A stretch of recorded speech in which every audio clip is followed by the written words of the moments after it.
Alright, I'll give you a question to do. It's going to be hard. Find the area enclosed by one loop of the curve with the polar equation I equals a sine 4 theta. Yeah. I've not asked you to draw one of those before, and I've not demonstrated it for you either. So it's going to be tricky. Okay, maybe you pause the video and give yourself a while to sketch out the curve. You know, what does it mean by one loop? Yeah, exactly. It's not obvious. You need to know what the graph looks like to be able to do this, you see. With most area questions now, you need to have some sort of understanding of what the graph looks like to be able to know what you're doing, okay?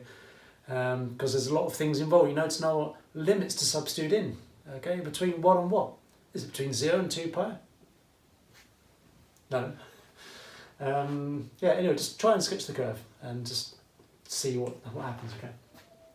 Right, now, I'm going to come from this from a slightly different angle, okay, if you don't mind me saying that. So what I'm going to do is I'm going to draw a sketch of sine x, okay? There we go. That's y equals sine x. And as you can see, it goes between 0 and 2 pi, doesn't it? Okay. Now, remember what it said about r always being positive. There are no negative values of r. So what that means is we are only interested in this part of the curve between 0 and pi. Okay, because sine of any value between 0 and pi gives a positive value. We're not interested in any of those values. Okay, but this is sine 4 theta, isn't it? Okay, so what that means is you need to just adjust the scale here and write that's between 0, pi over 4, and then that would be 2 pi over 4, so pi over 2.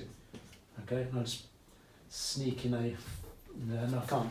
I've got to sneakily put in a... Not so sneaky anymore, is it? Y equals sine 4x, okay? So that's almost what it means by one loop, okay? It means it's just between 0 and pi over 4, you can draw the graph for that, okay? But then there's nothing between pi over 4 and pi over 2. But what happens after that? Okay, after that, it will just continue then, won't it? Okay, it'll just do that. Between pi over 2 and, yeah, exactly. Okay. So pi over 4, pi over 2, 3 pi over 4, pi. Okay.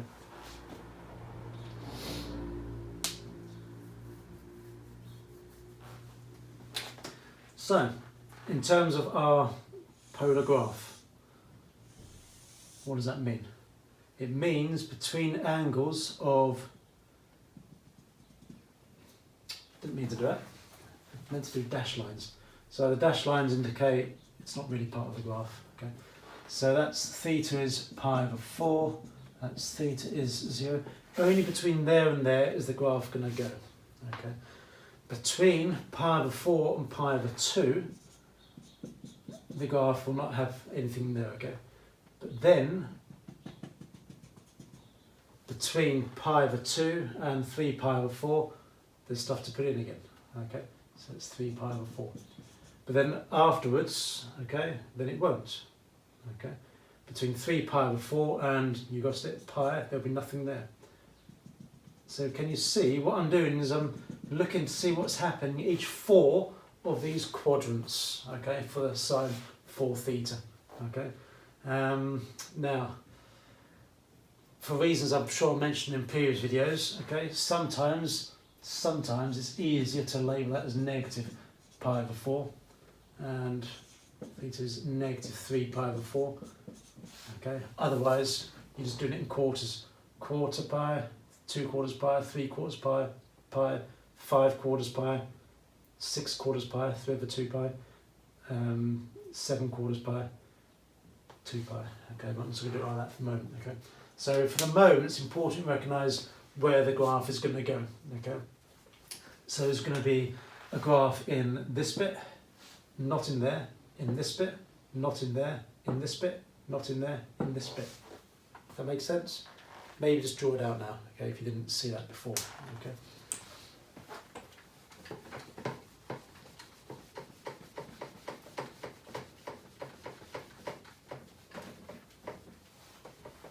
Right, okay. So what does the graph look like between here and here? Well, you can get your table values out if you want. Did you do that? Maybe you did. Okay, maybe you did. Okay, if so, well done. Because it's that's I'm guessing if you really don't know, to be honest, isn't it? So we're going to go between 0 and pi over 4. Okay. Well, sine of 0 is 0, of course, and sine pi over 4 times 4 is also 0. Okay.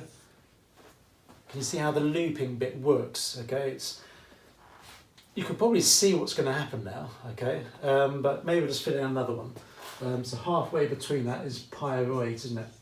Okay, that's what you do. You just try and put sensible values in. So I'm just halving that to see what's happening. Okay, so pi over 8 times by 4, so it's pi over 2. Sine pi over 2 is 1, so that's a, and that's our maximum value, isn't it? Yeah, it's our maximum value, because that is never going to be greater than 1. Okay. So what's going to happen is, I'm sure you might have worked it out already, but as you increase in value between 0 and pi over 8, it's going to increase in the radius as well. And then as you further increase from pi over 8 to pi over 4, it's going to decrease at the same rate back to 0. Okay. It's going to loop around from 0 to 0, like this.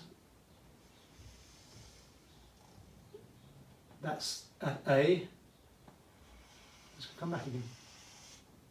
So there would be pi over 8, and that would be the maximum radius A. That's one loop. Okay. And then you can say by symmetry, what I mean by that is as you continue with the cycle of the sine graph, okay, because you've got 4 cycles between 0 and 2 pi, haven't you? Okay, so that's one cycle. It's going to repeat itself there and there. So it's going to do that again. Okay, so it's going to loop out, maximum value there, back in again. So it's like that. And it's going to do the same again here. Just maximum value there, and same again here. I'm not great at drawing these. Yeah, I'm not great at drawing these, am I? Maybe if I... no, sorry. Could just leave it like that. I'm not great at drawing these. Okay. Squares in paper often help. Okay, but I don't have that. So you've got this interesting kind of graph. Okay. Have you seen one of these graphs before? Yes, you have. Yes, you have. Remember the lemon escape? Okay. It's one of these. Okay.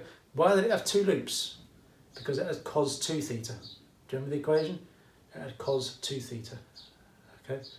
How many loops would a graph like this have if it was this? I equals a sine 3 theta. It has 3 loops. How many loops would this graph have? R cos 5 theta. It would have 5 loops. Why? Why? I equals a cos n theta. Why does that have n loops? I'm sure you can work it out. Okay. Yeah, it's to do with the actual cycle of the graph. Okay. The period of the graph, you're dividing it by n, aren't you? You're fitting n of that graph into the space between 0 and 2 pi. Okay, and so that's how I end up the number of loops. Okay.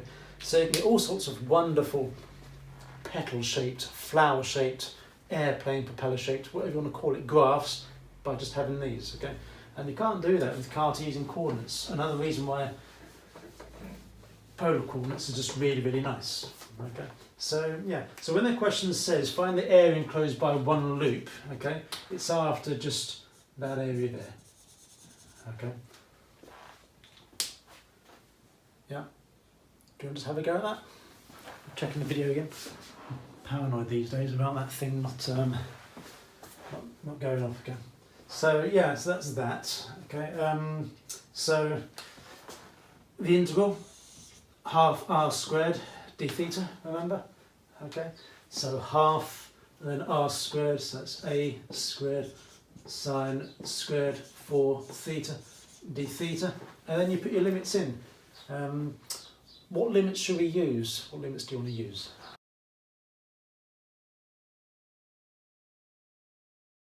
If I want to do just exactly one petal without doing the division, what am I going to do? What limits am I going to use? So just think about it. This one petal here, it's between 0 and pi over 4, isn't it? You see that? Between 0 and pi over 4, it catches the whole of that loop. Okay, so that's the limit I'm going to use, 0, pi over 4. Do you mind if I rub that out? Because it's just interfering with my integral a little bit. I don't like interference. I like interference. So we're going to do that. Okay. Can you work out the integral for me? Before you do, maybe I'm just going to do my normal thing of putting the half a squared there, and you've just got sine squared 4 theta. Sorry for the gap. Okay. Yeah. What are you going to do to work out the integral? Last time I got that board out, didn't I? I think I can squeeze it on here because it's a smaller integral. Okay. So we're going to use this one, yeah. So 1 minus 2 sine squared x is equal to cos 2x. Yeah, we use that identity this time. So what will we have? We'll have 1 minus cos 2x is equal to 2 sine squared x. When there's a few fiddly things to do, I normally do it in a couple of stages. Okay, so I don't make any mistakes. Okay, so put that on that side, yeah. And then you'll have sine squared x is equal to a half 1 minus cos 2x, yeah. And then let's not forget we've got 4 theta. So we can just change that to sine squared 4x times that by 4 equals a half 1 minus cos 8x. Remember, that's how the double angle formula works, isn't it? So this integral here just becomes half a squared integral between 0 pi over 4 of half, yeah, can I put that half here, like that, yeah, so that's a quarter, and then 1 minus cos 8x, I'm going to remember to write theta, okay, yeah, and then a lot of the time these integrals tend to be quite easy. They don't.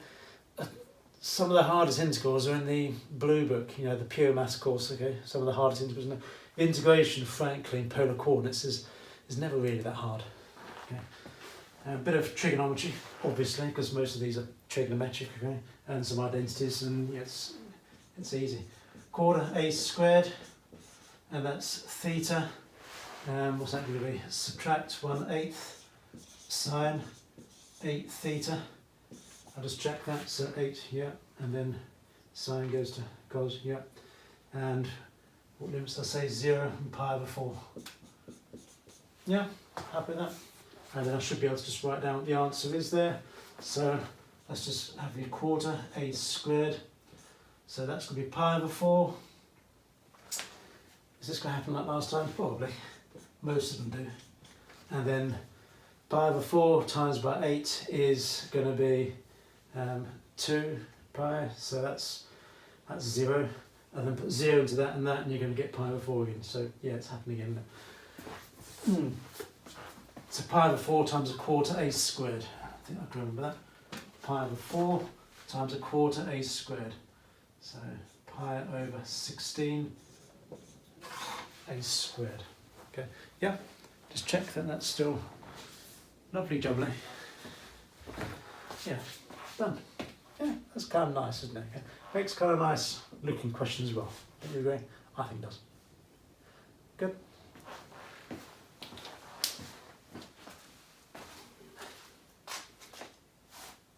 Okay, I've done something a bit unusual here. I've inserted this clip somewhere inside this video, okay? Because I got to the end of it and I thought, oh, I should really have mentioned this, but I didn't, okay? I didn't want to do the whole thing again, so I'm going to insert it in now, okay?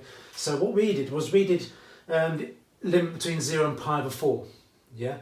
Be very careful, okay? If you did the limit between 0 and 2 pi and then divided by 4, you would not get the answer. Try it, see what happens, okay? You didn't get the answer, did you? No. Okay, you'd have to divide by 8. Yeah. Do you know why? Do you know why that is? Well, you know I've been saying about R can only be positive, okay, not negative. Well, in some A-level syllabuses, in some university work, the value of R being negative is included, okay? And what you have is, you have like this imaginary loop in there, okay? like that, and of course all of these as well. So you could see it as having 8 loops. It depends on your point of view. A lot of this is from your point of view really. If you've got positive values of R, which I believe is what you should do, okay, you've just got the real loops. Okay, if you've got negative values of R, then you've got these extra bits here, which we don't include, certainly not in the Edexcel syllabus. Okay, so be careful. But when you're doing the integration, the integral picks it up. When you're doing the sweeping radius like that, it picks up those extra loops. And if you do it between 0 and 2 pi, it will do 8 loops for you, and you don't want to do that. Okay. If you want to test it, just put in between pi over 4 and pi over 2. There, pi over 4, pi over 2, and you'll get exactly the same answer as that. Okay. I hope that was useful to you, and I'm going to let you get back on with the rest of the video. Okay. Thanks for that, and sorry for the little break.